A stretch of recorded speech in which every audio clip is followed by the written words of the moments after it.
오늘은 숫자에 매이지 않으시는 하나님이란 제목으로 함께 우리 말씀을 나눴으면 합니다.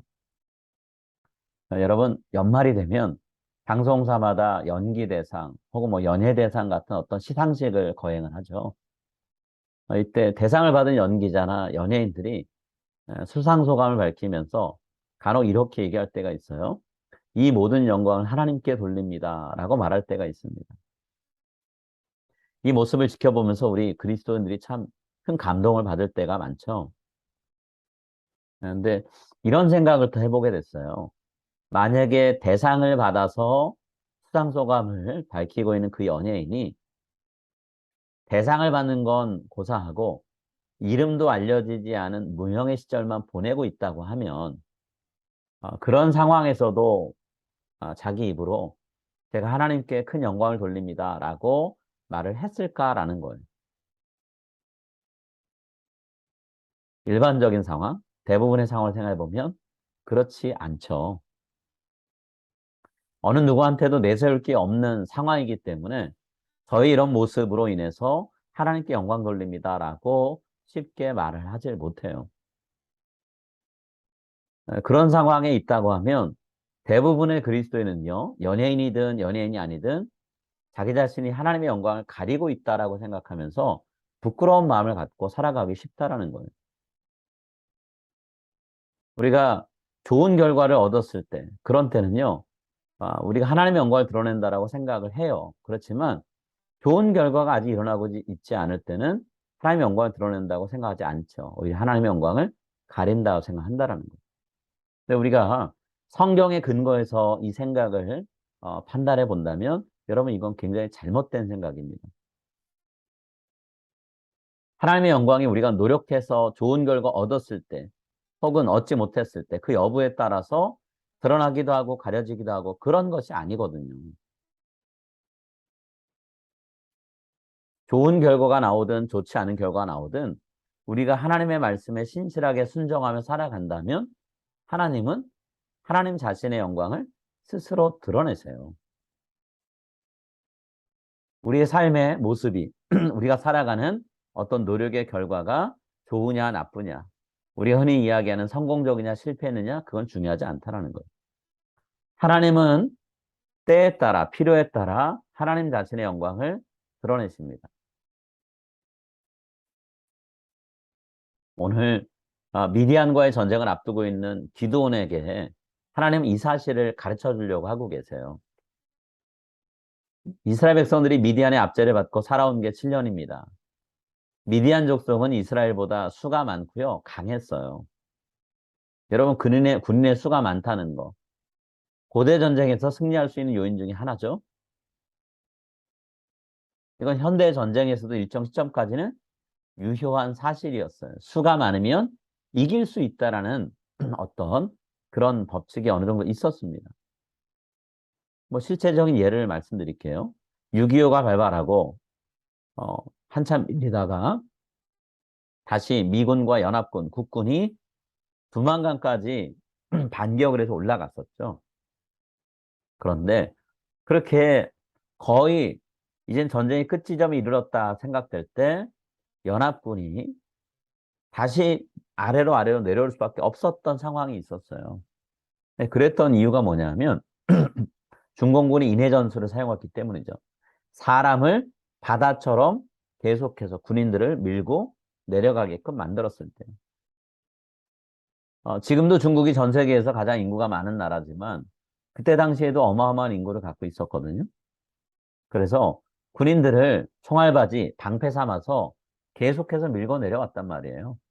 그래서 아무리 총을 쏴도 적군은 쉼없이 밀고 내려오니까 총알이 다 떨어진 상태에서는 사방에서 밀려오는 적군, 중공군을 연합군이 막아낼 재간이 없었어요. 그래서 뒤로 밀려났던 거죠. 네, 군인의 수가 많다라고 하는 건 전쟁에서 이길 수 있는 확률을 높여주는 주요한 원인이었어요. 그런데 오늘 본문에서 하나님은요, 기드온과 함께 싸우게 될 군인들의 숫자를 대대적으로 줄이셨어요. 전쟁에 승리할 수 있는 주요한 요인이 되는 군인의 숫자를 하나님은 거꾸로 줄이셨다는 거예요. 하나님이 이유를 밝히십니다. 기드온을 따르는 백성의 수가 너무 많다라는 거예요. 그게 이유라는 거죠. 근데 현실적으로 미디안의 군대의 숫자와 비교했을 때 정말로 기드온의 군대의 수가 많았을까요? 전혀 그렇지 않았죠. 3절 말씀에 의하면 기드온과 함께 싸우기 위해서 모여들었던 백성의 숫자가 3만 2천 명이었어요. 그리고 그 뒤에 있는 8장 10절을 읽어보면 미디안의 군대는 전체 숫자가 13만 5천 명 정도였습니다. 자, 미디안의 군인 수와 기드온과 함께한 군인의 수를 비교해 보면 미디안의 군인 수가 4배가 넘게 많았어요. 그러면 도대체 무슨 근거로 하나님이 기드온과 함께하고 있는 군인의 숫자가 많다라고 하신 걸까요? 오늘 본문 말씀에 의하면 하나님은 기드온의 군대가 하나님의 영광을 가로챌 수 있을 만큼 많다라고 말씀하세요.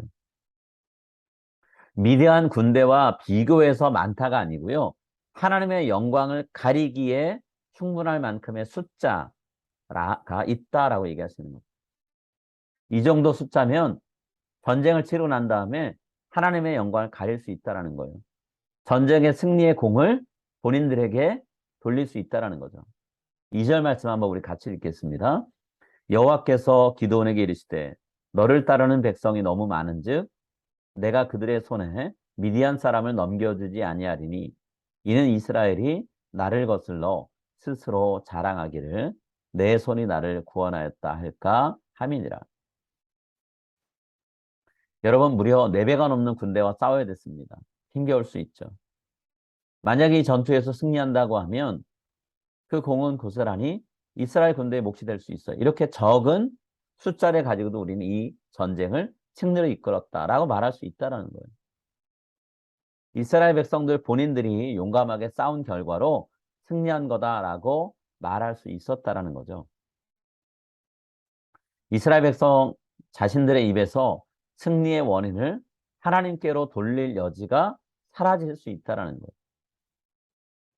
승리의 원인은 하나님이 아니라 나야라고 말한다면 그건 하나님께 돌려야 될 영광을 가로채는 일이죠. 하나님은 이런 일이 일어나지 않게 하시려고 기드온의 군대 수를 2번에 걸쳐서 줄여가세요. 그러면서 군인들을 돌려보내는 기준을 하나님이 선택하시죠. 명확하게 이런 기준으로 너희는 군인들을 가려내고 돌려보낸다라고 말씀하셨어요. 첫 번째 군인을 줄여야 되는 기준은 두려워하는 자들이었습니다. 마음에 두려움이 있는 사람들은 돌려보내라는 거예요. 전쟁을 치르기도 전인데 벌써 두려움에 사로잡힌 사람들이 있다면 스스로 물러날 수 있는 기회를 주신 거예요. 3절입니다.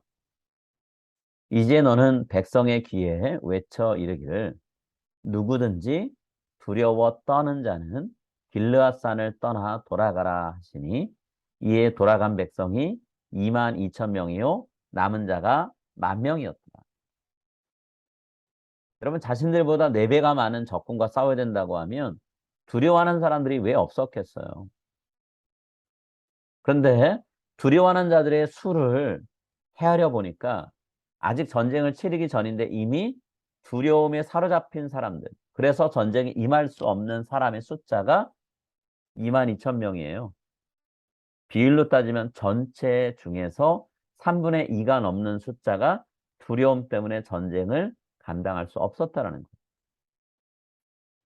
여러분 3분의 2가 넘는 사람들을 돌려보낸 상황에서 전쟁 치르겠다고 남아있는 사람들은 어떤 마음을 품었을까요? 혹시나 집으로 돌아갔어야 됐는데 괜히 남았다라고 후회하고 있지는 않을까요? 아니면 반대로 겁에 질린 사람들은 다 집에 가고 없으니까 이제 용기 있게 전투에 임할 사람만 남았다. 그러면 싸워볼 만한 전쟁 아닐까라고 생각했을까요?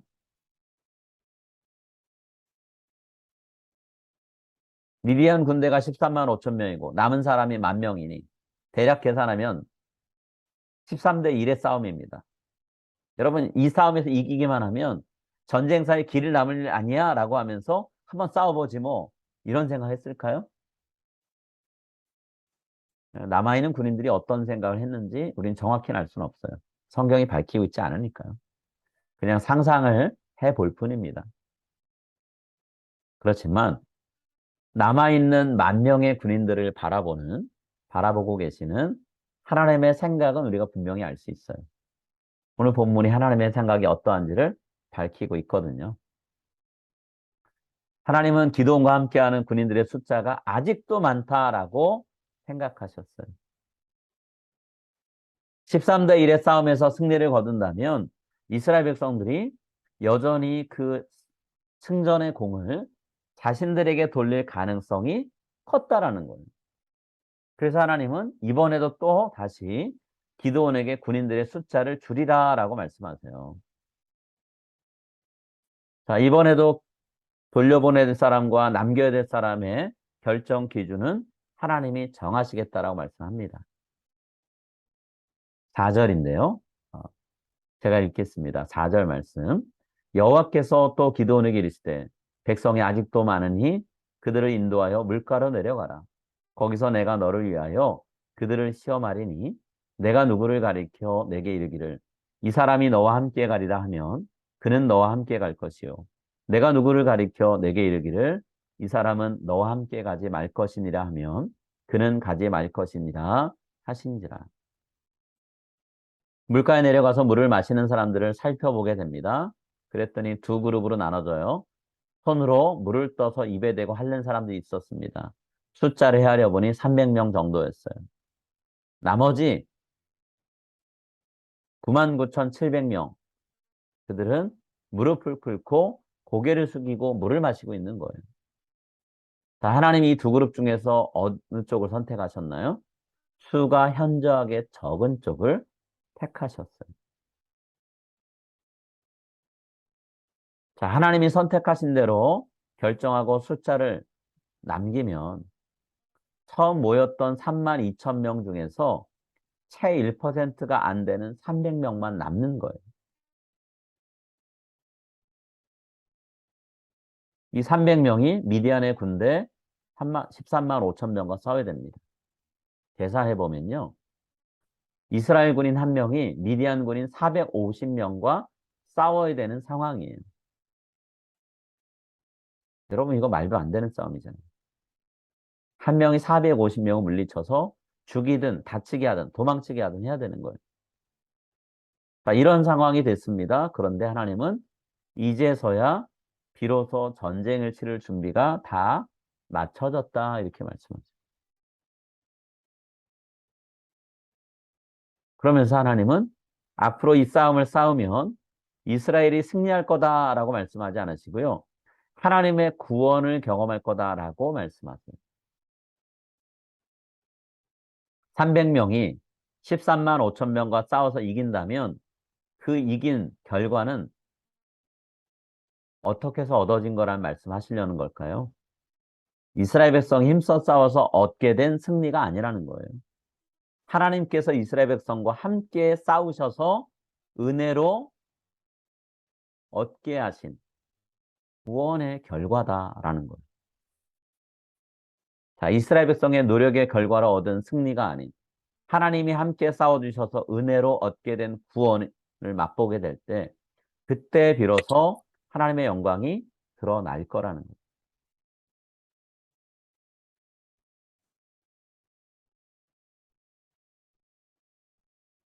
하나님의 말씀을 한번 같이 읽을까요? 7절 말씀이에요. 7절 말씀. 함께 7절 읽습니다. 여호와께서 기드온에게 이르시되 내가 이 물을 핥아 먹은 300명으로 너희를 구원하며 미디안을 내 손에 넘겨주리니 남은 백성은 각각 처소로 돌아갈 것이니라 하시니.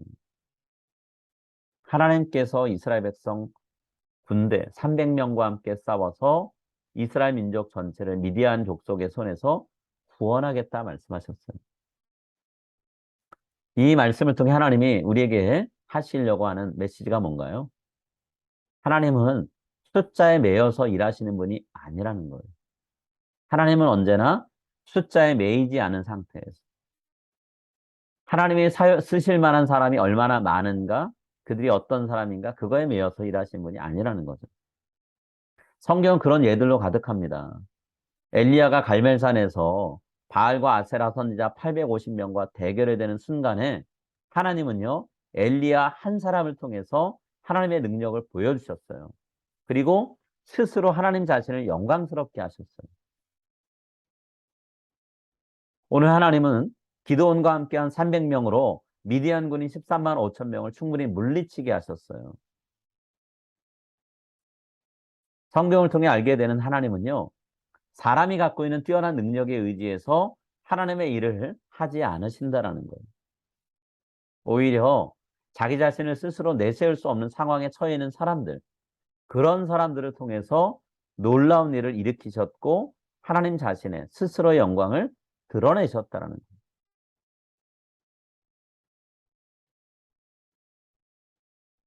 성경의 신약 성경의 대부분을 기록한 사도 바울은 자신에게 주어진 수많은 지혜와 능력, 지금까지 경험을 가지고 복음을 전하려고 애를 써봤어요. 번번이 실패했습니다. 그리고 깨달은 게 있어요. 하나님이 나를 사용하시지만 내가 능력이 많아서, 배운 것이 많아서, 경력이 많아서 사용하시는 게 아니구나. 내가 하나님께 쓰임 받으려면 그 모든 것들을 다 하나님 앞에 겸손하게 내려놓고 하나님, 나는 아무것도 아닙니다. 나는 아무것도 할 수 없습니다. 라고 진심 어리게 고백하고 인정할 수 있을 때 그때 하나님이 사용하시는 거예요. 그래서 사도 바울이 고백하잖아요. 내가 약할 때 비로소 강합니다. 하나님의 강한 능력이 약한 나를 통해 드러난다 얘기하잖아요. 여러분, 하나님의 영광은요, 겸손한 사람들을 통해서 드러나게 돼 있어요. 내가 이룬 대단한 업적을 근거로 해서 하나님의 영광을 높입니다. 드러냅니다. 라고 어느 누구도 말할 수 없다라는 거예요. 여러분, 그건요, 내가 받고 있는 영광, 사람들이 나에게 쏟아 부어주는 갈채를 하나님의 영광이란 말로 그냥 포장하고 넘어가는 게 될 수도 있어요. 지금 내가 하고 있는 일이 변변치 않습니다. 그래서 하나님께 영광이 되지 못합니다. 여러분, 그런 말 성경에 근거해 볼 때 하면 안 되는 말이에요. 그런 말 하지 마세요. 겸손한 마음으로 하나님을 성실히 섬기는 사람, 그 한 사람 한 사람을 통해서 하나님 얼마든지 하나님의 영광을 드러내실 수 있어요. 그러니까 내가 가진 것도 많지 않고요. 배운 것도 없고요. 지금 하고 있는 일이 그렇게 대단한 일 아닙니다. 그래서 하나님의 영광을 저를 통해 드러나지 못합니다. 저를 통해 하나님의 영광을 드러내지 못하고 계시죠? 라고 말하면 안 된다는 거예요. 하나님은 그분의 아들 예수님을요, 가난한 목수의 가정에 태어나게 하셨어요. 그 목수의 가정에서 자라게 하셨습니다.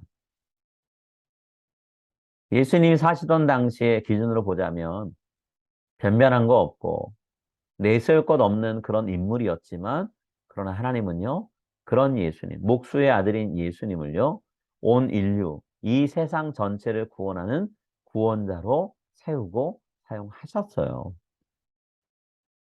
하나님께 지금 현재 모습 때문에 쓰임 받지 못할 사람 아무도 없습니다. 인간적인 조건이 변변치 않아서 하나님의 영광을 드러내는 도구로 사용되지 못할 사람 아무도 없다라는 거예요. 오히려 하나님은요, 지금 내 모습, 지금 내가 있는 이 자리에서 있는 모습 그대로 하나님께 사용되는 사람이 될 수 있다라고 말씀하세요.